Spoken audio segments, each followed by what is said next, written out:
Welcome to the New Testament Closer Walk podcast from Walk Thru the Bible. This podcast is a daily adventure that will guide you on a life-changing journey through the New Testament in 1 year. Join us every day as we listen through the entire New Testament, along with a short devotional and thoughts from great Christian leaders of the past that will help bring the New Testament alive for you today. It's a closer walk with Jesus through God's Word. For more free resources, including a daily worship from the Heart text, go to walkthru.org/ntpod. The priest who passed through the heavens. We have a great high priest who has gone through the heavens, Jesus, the Son of God, Hebrews 4:14.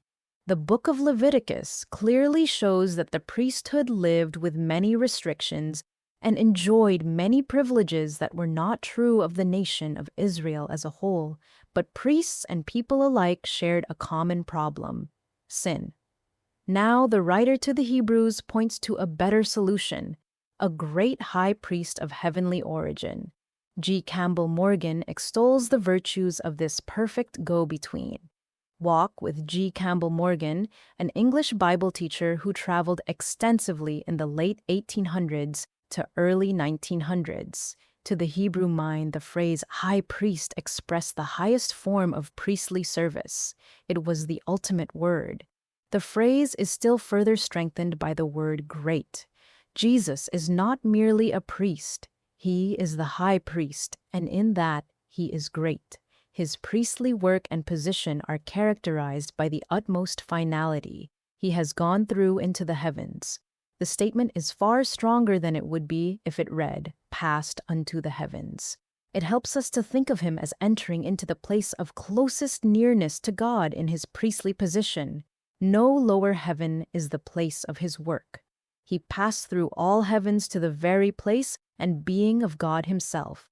He passed through the heavens to come to mankind into closest identification. And having accomplished his purposes there, he passed back through the heavens to go to God. Today's New Testament reading is Hebrews chapter 4, verse 14 through chapter 5, verse 10. Therefore, since we have a great high priest who has ascended into heaven, Jesus, the Son of God, let us hold firmly to the faith we profess. For we do not have a high priest who is unable to empathize with our weaknesses, but we have one who has been tempted in every way just as we are, yet he did not sin. Let us then approach God's throne of grace with confidence, so that we may receive mercy and find grace to help us in our time of need.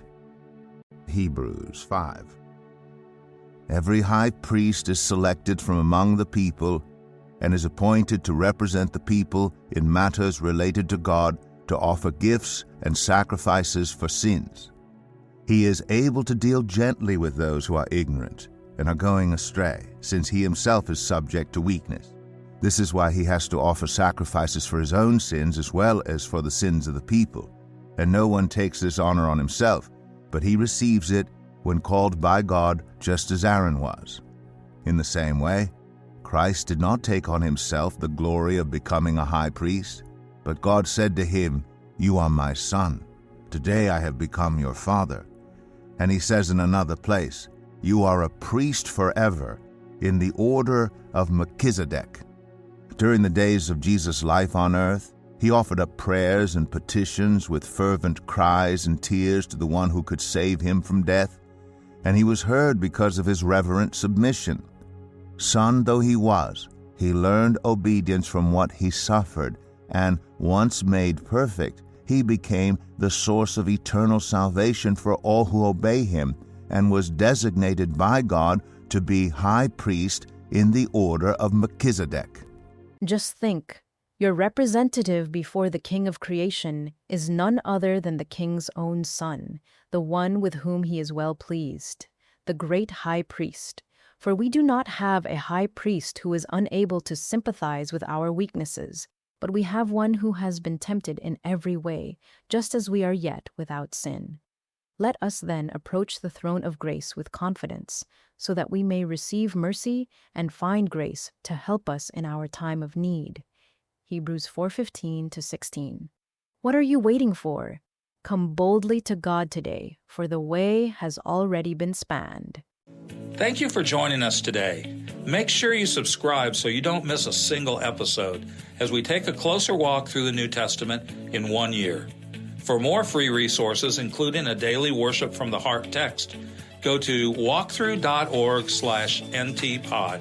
That's walktru.org/ntpod. Walk through the Bible. Take a walk, change the world.